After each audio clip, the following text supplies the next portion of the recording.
Halo pemirsa Sia Tempo, salam jumpa, salam sehat, berjumpa kembali bersama saya Dewi Jihan di program kesayangan kita, tentunya Teras Negeri. Pemirsa program ini dapat Anda saksikan di kanal YouTube Tempo.co, siaran Facebook Tempo Media, dan siaran digital TV Tempo. Dan seperti biasa di Teras Negeri kami selalu kehadiran tamu yang sangat istimewa seperti di episode kali ini. Kita sudah kehadiran Gubernur Nusa Tenggara Timur, ada Bapak Victor Laiskodat periode 2018 sampai 2023. Bapak Victor ini pernah menjabat sebagai anggota DPR RI fraksi Nasdem periode 2014 sampai 2018. Kemudian beliau terpilih menjadi anggota DPR RI dari Partai Nasdem dari daerah pemilihan Nusa Tenggara Timur II pada pemilihan umum legislatif 2014 dan ditunjuk menjadi ketua fraksi Partai Nasdem DPR RI. Dan saat ini sudah bergabung bersama saya Bapak Gubernur Nusa Tenggara Timur, Bapak Victor Laiskodat. Halo Bapak Victor. Iya. Selamat pagi Bapak. Apa kabarnya hari ini?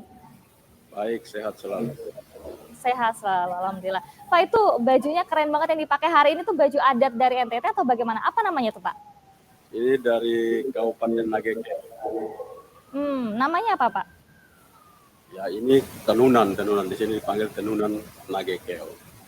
Oh, ini handmade, baik. ini man-made yang dibuat oleh tangan sendiri, bukan mesin. Wah, luar biasa. Dibuat dari tangan sendiri warga dari NTT. Luar biasa.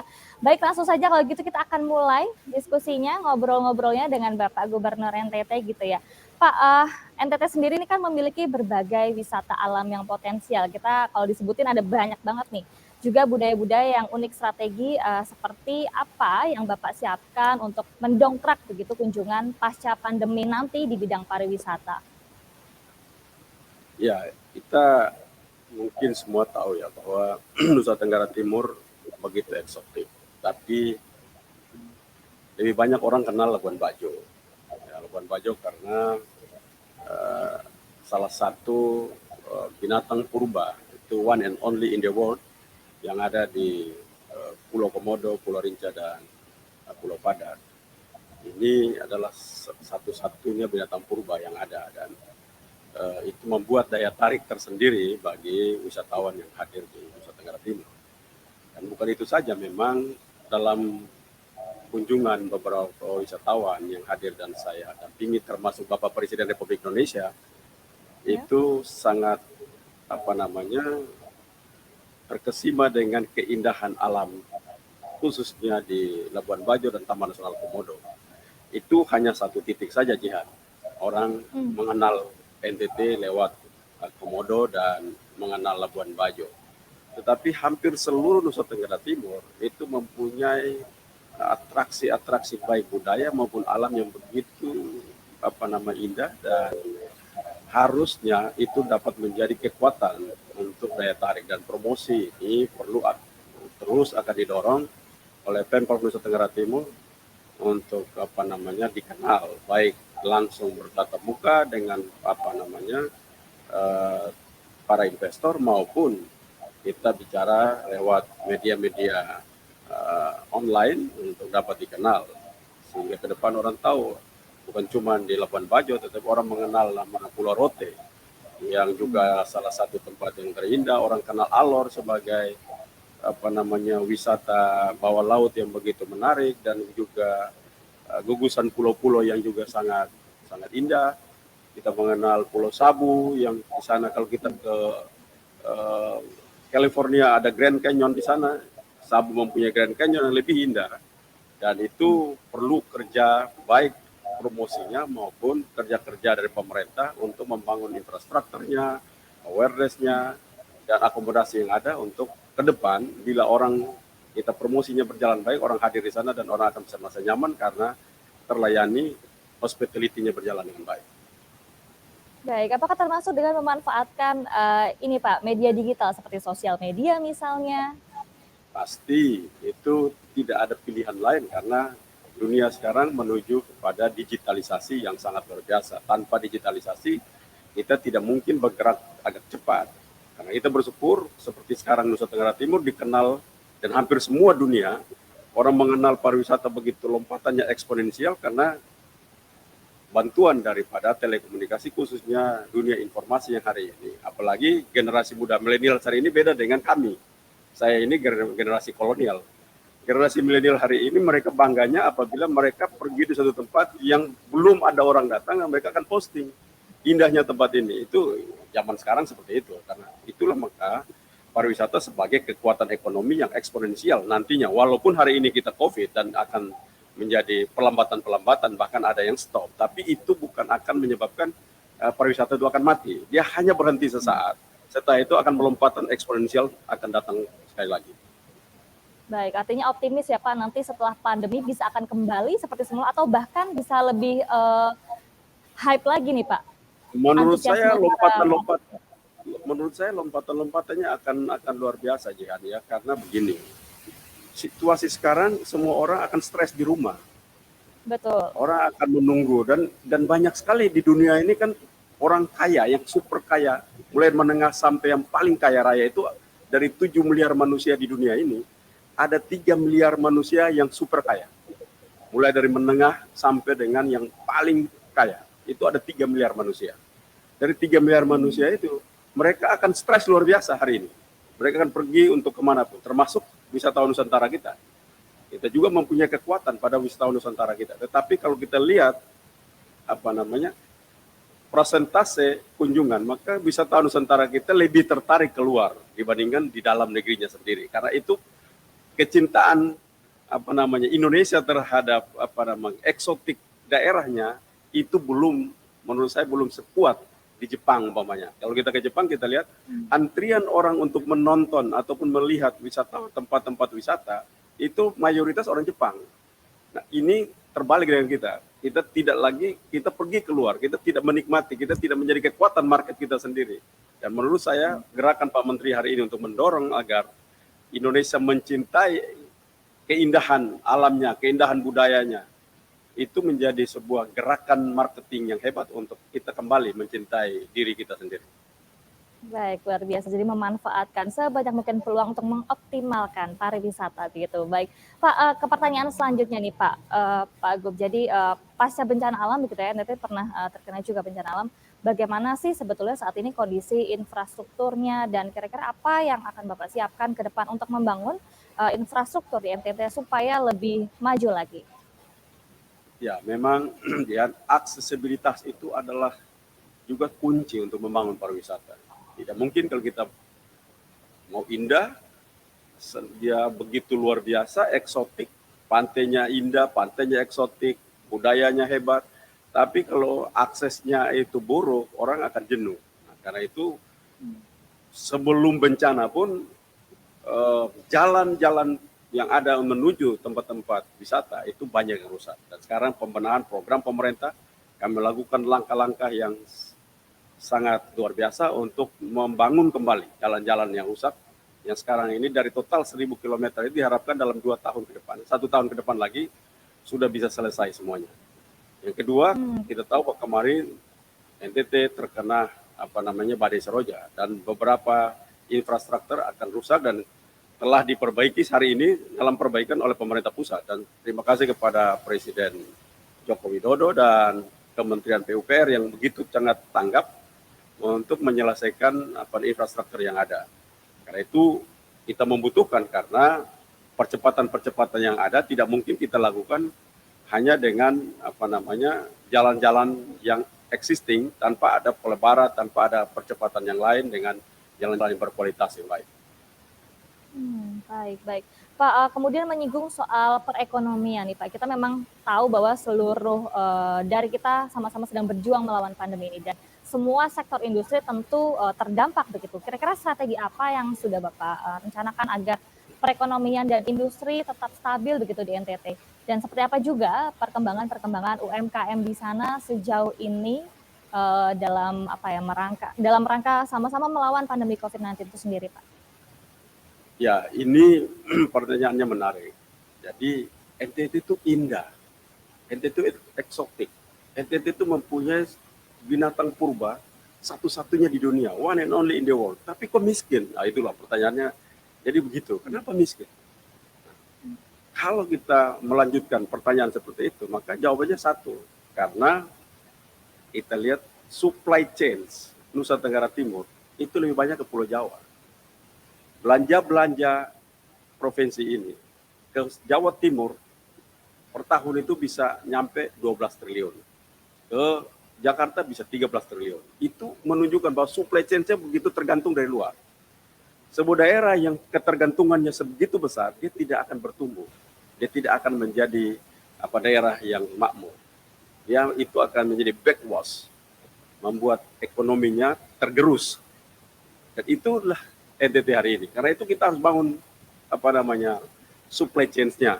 Pertaniannya harus dibangun, peternakannya harus dibangun. Kita tahu bahwa Indonesia itu impor daging, dan itu harusnya dapat dipenuhi oleh Nusa Tenggara Timur. Seluruh hotel-hotel yang bagus, resort-resort mewah, itu dagingnya daging impor.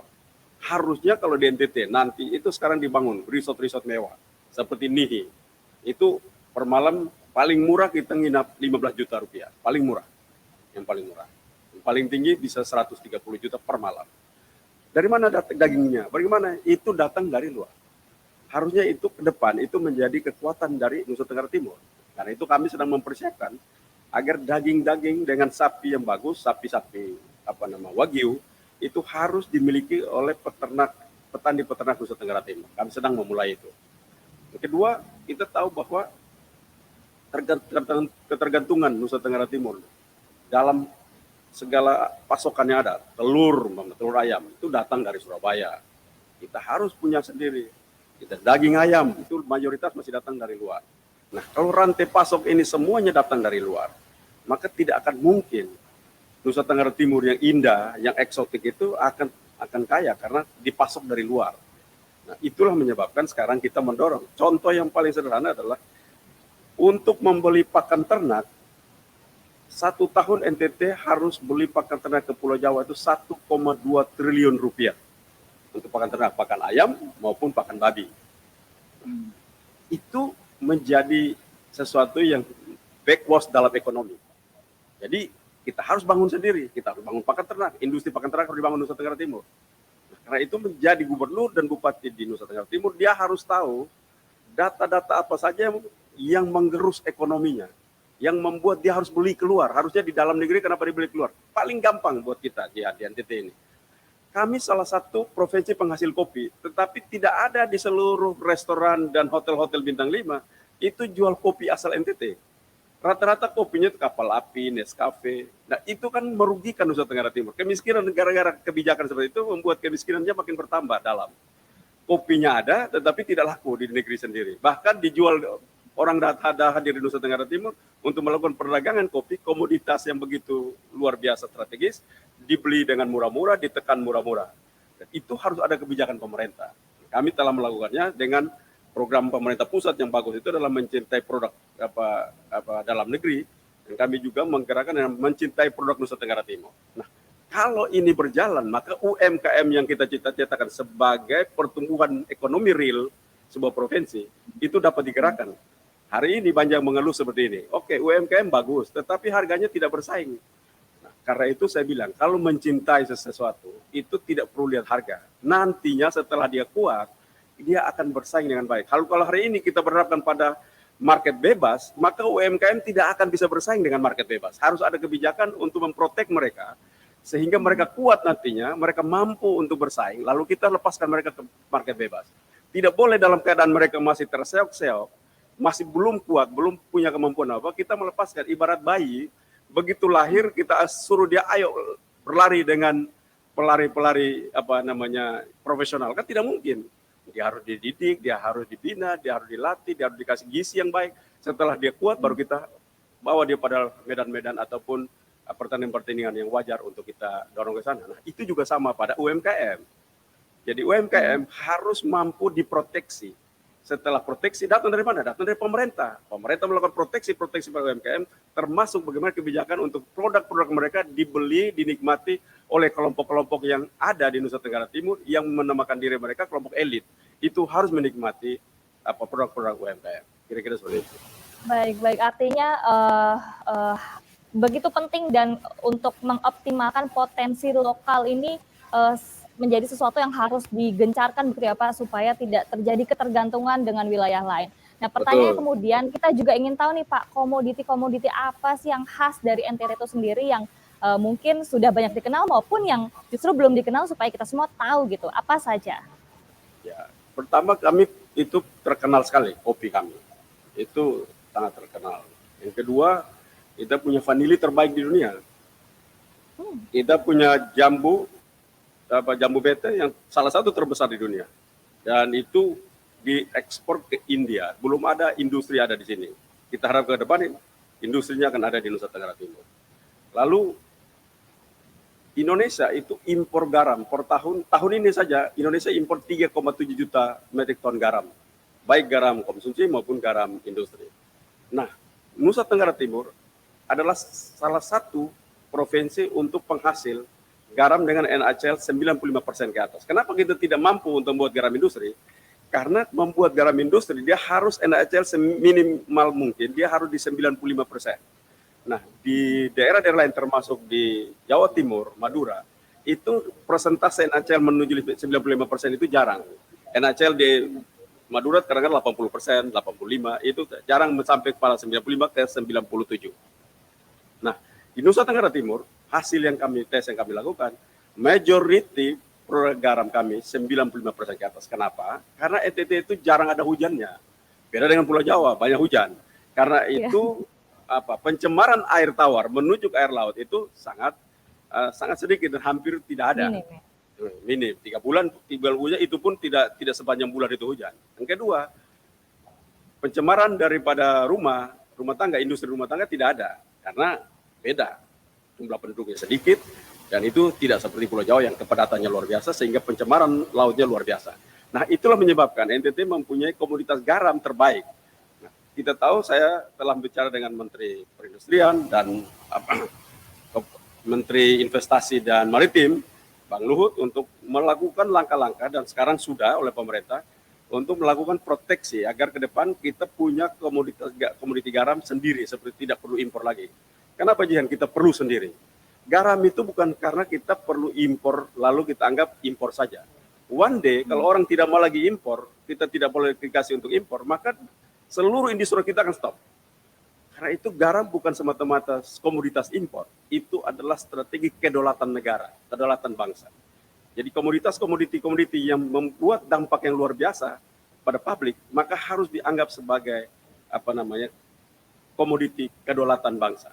Nah, karena itu kita harus membangun itu ke depan. Banyak sekali kita daerah ini mempunyai kekuatan, keunggulan, tetapi itu tadi kita perlu mendampingi masyarakat untuk mereka mampu perlahan-lahan mereka akan menjadi kekuatan ekonomi daerah ini atau menjadi penyangga juga ekonomi nasional.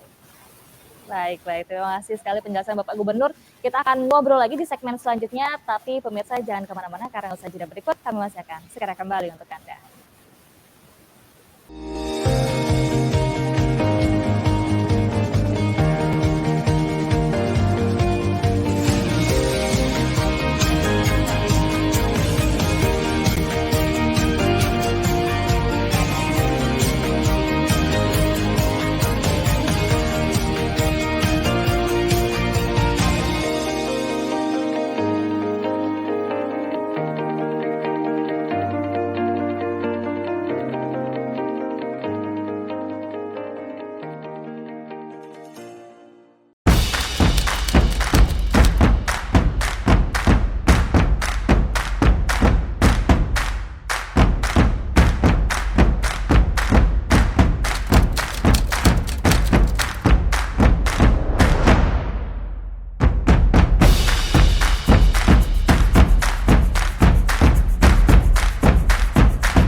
Pemirsa masih bersama saya Dewi Jihan dalam program Teras Negeri bersama dengan Gubernur Nusa Tenggara Timur ada Bapak Victor Laiskodat.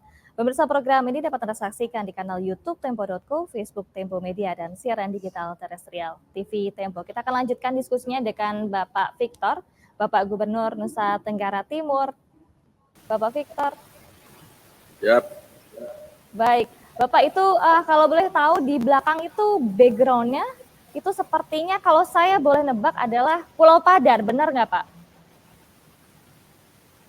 Kemungkinan Jihan udah pernah ke Padar kali, makanya tahu. Wah, belum sih, tapi pengen banget ke sana Pak. Doakan semoga bisa ke sana nanti di lain hari. Betul berarti ya Pak, Pulau Padar ya?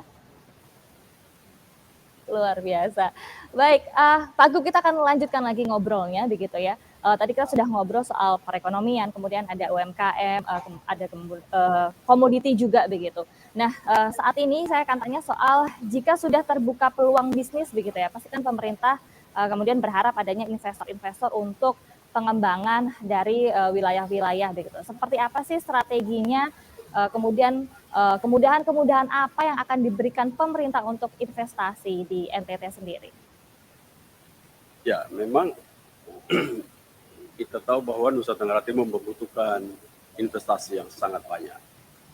Dan masalah yang paling serius bagi seorang pengusaha, seorang investor itu ada pada kepercayaan kepada pemerintahnya. Itu nomor satu dulu. Pemerintahnya itu dipercaya atau tidak. Yang kedua, perizinan. Kepercayaan itu datang dari mana aja? Perizinannya nomor satu. Kalau izinnya lambat, menunggu ada sesuatu pemanis dulu baru jalan, nah itu investor tidak akan mau.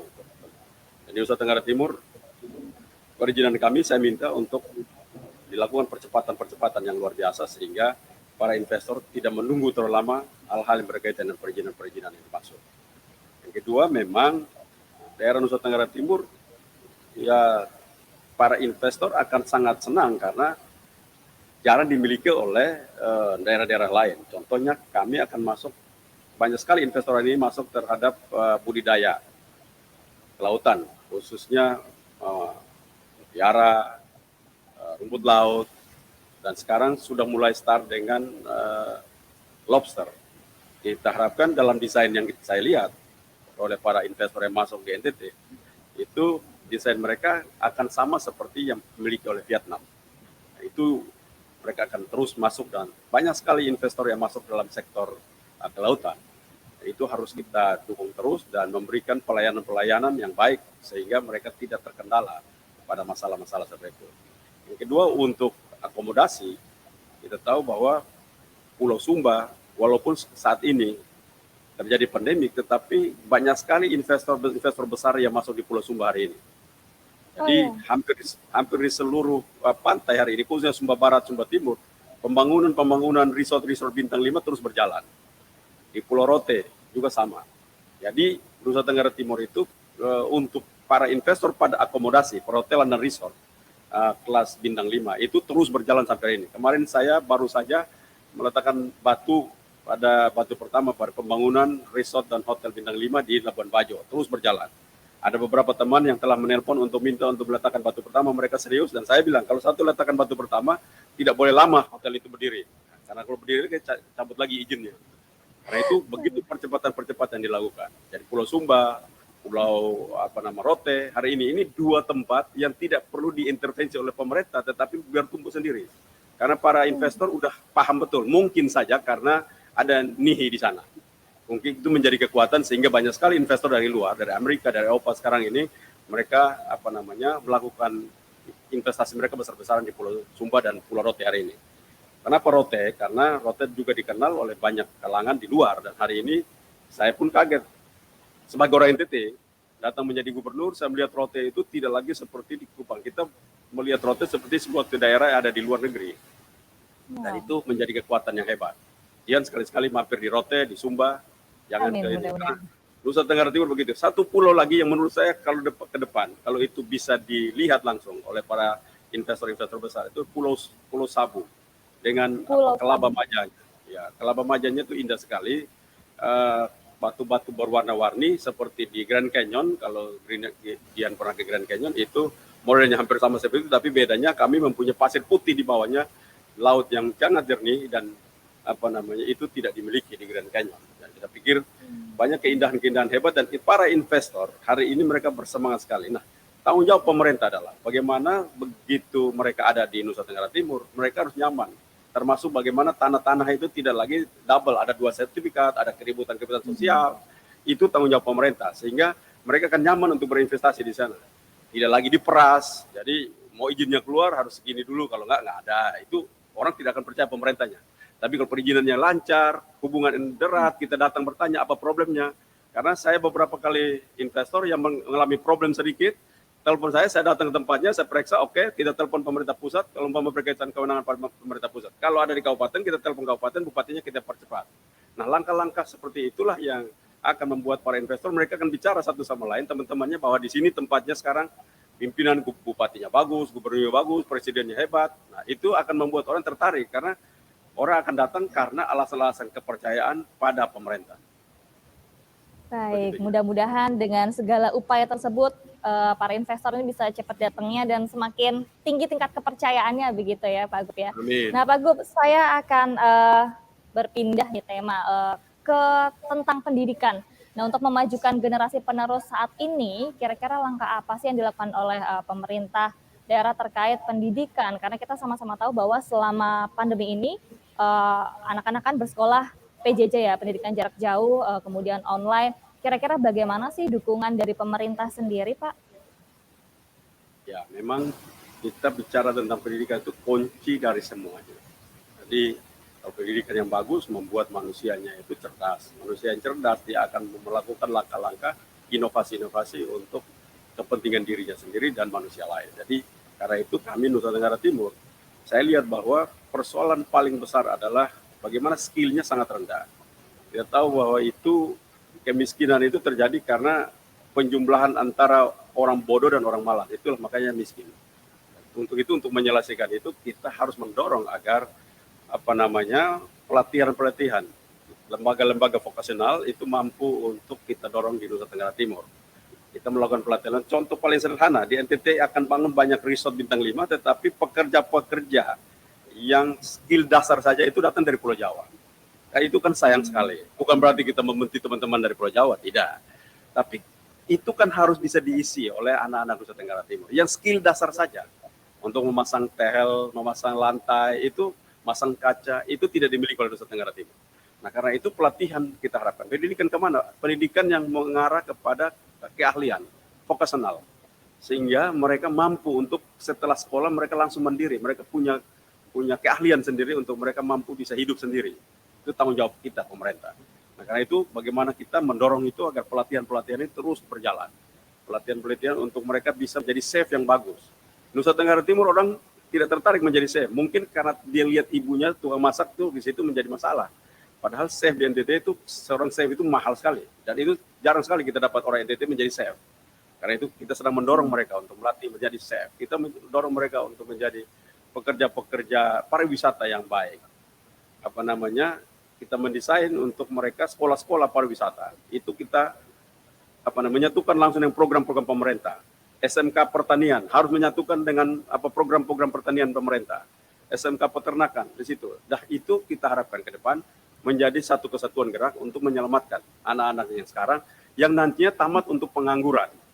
Jadi saya selalu mendorong agar ini mereka begitu selesai, mereka menjadi orang-orang yang bekerja buat dirinya sendiri, bahkan bisa menjadi daya tarik buat teman-teman mereka untuk mereka bekerja, sehingga dari pengangguran di Nusa Tenggara terus berkurang. Baik. Nah, Pak, itu tadi soal pendidikan. Ada yang tidak kalah pentingnya juga adalah soal kesehatan. Nah, kira-kira strategi apa juga nih yang sudah Bapak dan tim lakukan atau yang sudah disiapkan juga untuk memfasilitasi warga atau masyarakat terlebih di masa-masa pandemi seperti ini? Nah, apakah program NTT Tanggap COVID sendiri sudah berjalan dengan lancar atau ada kendala-kendala dan bagaimana menghadapi kendala-kendala tersebut? Ya, memang Nusa Tenggara Timur itu saat ini kami masih ada 3 daerah yang masuk dalam PPKM level 4, yaitu Sika, Sumba Timur, dan Kota Kupang. Memang bukan masalah pandemik saja NTT bermasalah terhadap kesehatan. Kita tahu bahwa kesehatan Nusa Tenggara Timur termasuk salah satu yang terburuk dan itu terus melakukan pembenahan. setelah saya menjadi gubernur itu stunting saja dari Nusa Tenggara Timur itu total 42%. Sekarang bekerja, kita minta para bupati, gerakan dari teman-teman dari dinas sosial, dinas kesehatan, ibu dan anak, kita mendorong mereka, perempuan dan anak, untuk mereka mengentaskan masalah-masalah kesehatan, terutama stunting dan malaria serta COVID ini tentunya. Dan kita bersyukur bahwa 2 tahun saya menjadi gubernur, Nusa Tenggara Timur stunting 42% itu sekarang ada di 23%. Kita akan menekan terus karena Bapak Presiden membuat target secara nasional itu 14% di 2024. Penyumbang terbanyak tentu datang dari Nusa Tenggara Timur, dan itu kami sedang menekannya terus. Dan kita tahu bahwa dunia kesehatan itu bagaimana caranya membuat orang sehat tidak sakit, bukan bagaimana mengatasi orang sakit.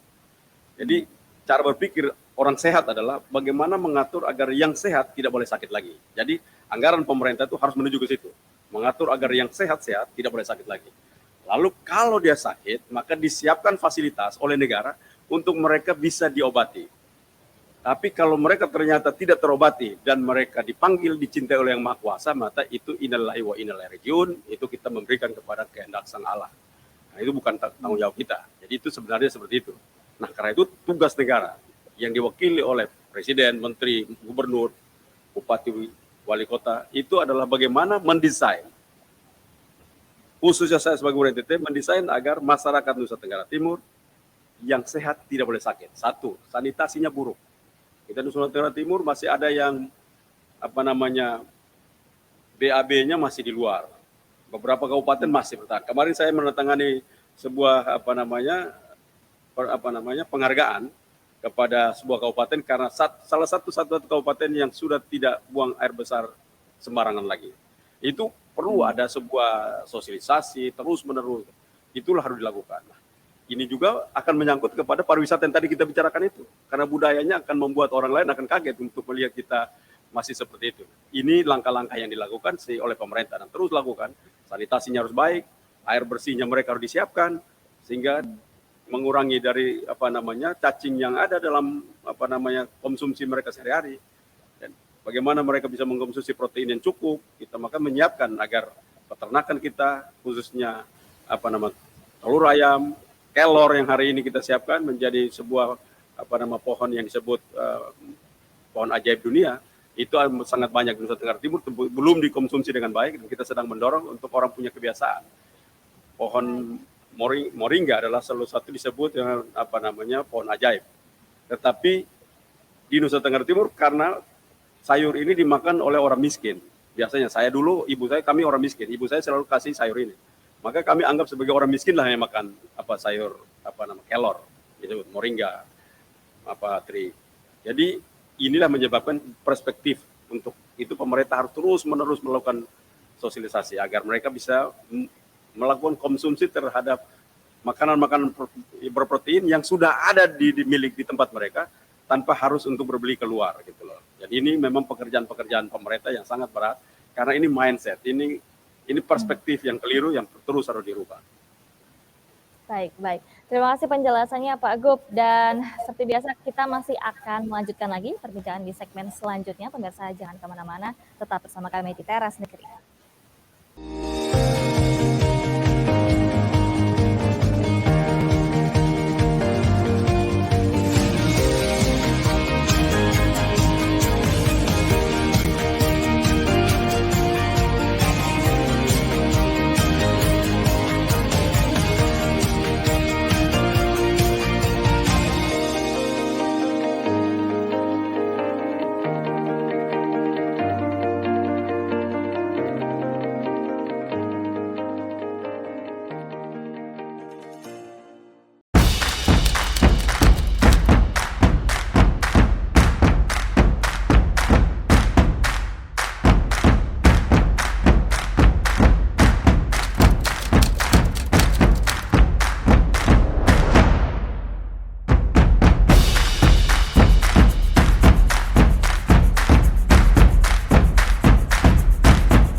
Pemirsa masih bersama saya Dea Jihan dalam program Teras Negeri. Program ini dapat Anda saksikan di kanal YouTube Tempo.co, siaran Facebook Tempo Media, dan siaran digital TV Tempo. Baik, kita akan lanjutkan kembali berbincang atau berdiskusi dengan Bapak Victor, Gubernur NTT. Bapak Victor. Yes. Bapak, NTT ini kan merupakan salah satu daerah yang masuk ke dalam program Food Estate pemerintah pusat dan diharapkan bisa menjadi lumbung pangan juga ya untuk nasional. Sejauh manakah program ini berjalan dan bagaimana progresnya hingga saat ini, Pak? Ya, sekali lagi atas nama pemerintah Nusa Tenggara Timur berterima kasih kepada Presiden Joko Widodo dan kementerian-kementerian terkait yang telah memberikan perhatian serius kepada provinsi ini. Dengan ditetapkan food estate satu di Sumba Tengah, yang satu di Kabupaten Belu. Dan kita bersyukur karena semuanya berjalan dengan baik, dikawal ketat oleh Pak Menteri Pertanian, Menteri PU, sehingga pengairannya itu berjalan dengan baik dan juga seluruh proses mulai dari proses lahannya, panennya, dan proses penanaman benih itu selalu dilakukan dengan secara mekanisasi. Ini sebuah budaya baru buat Nusa Tenggara Timur. Saya tanya petani-petani saya, pernahkah lihat mesin bisa panen? Dan ini untuk pertama kali kami melihat mesin panen, mesin tanam, dan pengolahan lahan kami pernah lihat, tetapi dua mesin lain itu kami baru belajar. Itu sebuah pendekatan budaya baru dalam pembangunan pertanian Nusa Tenggara Timur. Dan kedua, memang Nusa Tenggara Timur itu ke depan dia harus mampu untuk mendesain seluruh air yang diberikan Tuhan pada 3 bulan itu tidak boleh pergi ke laut. Lagu di NTT tidak boleh ada lagu Bengawan Solo. Air mengalir tidak pernah sampai ke laut. Itu harus lagu itu tidak boleh ada. Harusnya seperti itu. Jadi kalau airnya mengalir sampai laut maka tidak ada guna. Karena dia cuma 3 bulan hujannya. Karena itu kita, pemerintah provinsi telah menyiapkan program untuk kita mampu untuk menjebak air hujan dalam 3 bulan itu sebanyak-banyaknya mereka tidak perlu ke laut, tapi ditahan sehingga program-program pertanian lahan kering yang menjadi kekuatan Nusa Tenggara Timur itu akan mampu dikerjakan terus secara bertahap. Di NTT kita mendorong perubahan ini budaya karena orang NTT khususnya di Pulau Timur dan Sumba itu belum terbiasa menanam 1 orang per hektar, itu belum pernah ada. Orang biasa nanam 100 meter, 500 meter, lalu mereka merasa karena cara menanam, cara berpikirnya untuk nanam untuk konsumsi mereka, bukan nanam untuk mereka akan membangun untuk penjualan, ekonomi, ya itu mereka tidak lihat itu. Dan karena itu kita mendorong program ini untuk membuat mereka akan terus melihat bahwa ternyata tidak perlu kerja kita tidak boleh kerja cuma 500 meter, 100 meter, arti 500 atau 5.000 meter. Nah ini sedang dilakukan oleh pemerintah pusat adalah pendekatan-pendekatan budaya, bukan dari aspek pertaniannya saja, tapi aspek budayanya pun kita ikut membangun itu. Nah, Nusa Tenggara Timur sekarang menuju ke sana. Dan itulah pekerjaan harus dilakukan bertahun-tahun yang lalu. Sekarang lah itu menjadi PR buat kita karena, dan saya terima kasih kepada Presiden. Karena kalau tanpa bantuan pemerintah pusat ya NTT tidak mungkin karena anggaran pemerintah provinsi itu sangat kecil, tidak mungkin bisa bertumbuh dengan sendirinya kalau tidak backup oleh pemerintah pusat. Karena itu bagaimana menyiapkan strategi-strategi tangkapan air yang bagus, mempunyai embung-embung, bendungan-bendungan yang sekarang didukung oleh pemerintah pusat. Bapak Presiden telah mendorong agar bendungan-bendungan begitu banyak di Nusa Tenggara Timur, embung-embung yang disiapkan. Ini adalah strategi-strategi ke depan yang harus dibangun oleh pemerintah provinsi Nusa Tenggara Timur dan seluruh bupati untuk kita mampu menjadi kekuatan ekonomi khususnya dari sektor pertanian lahan kering. Pertanian lahan kering menjadi kekuatan. Kita lihat Israel sebagai negara yang sangat airnya terbatas, tetapi dia menjadi pengekspor penghasil pertanian yang sangat luar biasa. Buah-buahan banyak datang dari Israel. Dan itu juga di Afrika yang hari ini kita lihat. Banyak negara Afrika yang dulunya kering, luar biasa, tapi hari ini mereka hijau, bahkan penghasil pertanian yang luar biasa. Nah, ini juga yang menjadi motivasi di Nusa Tenggara Timur untuk menjadi kekuatan sebagai daerah penghasil pertanian lahan kering. Karena ciri khas pertanian lahan kering itu beda lahan basah. Kalau Jihan makan semangka di Jawa akan berbeda makan semangka di NTT. Kenapa? Karena di NTT panasnya luar biasa, maka dia akan mempunyai cita rasa yang berbeda seperti ada di Pulau Jawa. Itulah kekuatan daripada pertanian lahan kering, mempunyai cita rasa yang lebih hebat, lebih enak daripada daerah-daerah lahan kering, lahan basah yang seperti itu. Seperti itu. Dan bisa tercapai. Terima kasih penjelasannya Pak Agup. Pak Agup, ini kita sudah sampai di penghujung diskusi. Sebelum saya tutup, saya ingin mendengarkan Bapak mungkin bisa menyampaikan sesuatu pesan-kesan terhadap khususnya masyarakat di Provinsi Nusa Tenggara Timur. Silakan Bapak. Ya, pertama pasti saya minta untuk semuanya taat protokol kesehatan karena COVID ini terus hadir di tengah-tengah kita, dan lakukan vaksin. Walaupun vaksinnya masih terbatas, tetapi bila ada vaksin dari pemerintah, masyarakat diharapkan untuk berpartisipasi. Yang kedua, bahwa terus tetap semangat kepada sektor dunia usaha untuk jangan putus asa, karena kita tahu bahwa masa depan kita tidak terlalu lama lagi akan di depan kita. 2022 ini pasti COVID ini dengan sendirinya akan melemah karena vaksin sudah terus secara masif, dan obat-obatan terus dilakukan riset, dan kita harapkan kita menemukan obat-obatan yang terbaik ke depan sehingga COVID ini tidak lagi menjadi virus yang membahayakan, tetapi flu biasa saja ke depan, tidak terlalu lama lagi dia menjadi flu biasa. Contohnya sekarang ada teman-teman saya yang melakukan vaksin, begitu dites antibodinya 14.000, 13.000, 14.000, 10.000 antibodinya. Itu menunjukkan bahwa COVID itu kena, mereka menjadi flu biasa. Dan ini akan terus seperti itu, dan saya harapkan ini menjadi kekuatan kita dan harapan kita bahwa COVID ini segera berakhir. Saya meyakini itu. Dengan vaksin kita akan menatap masa depan kita, dan forecast saya paling lambat 2023 itu pariwisata akan begitu melakukan lompatan-lompatan hebat, dan kita harus siap untuk menerima tamu yang masuk dengan cara yang sangat santun, penuh senyum, dan menerima berkah yang diberikan oleh Tuhan kepada kami. Terima kasih. Baik, luar biasa. Optimis sekali nih Bapak.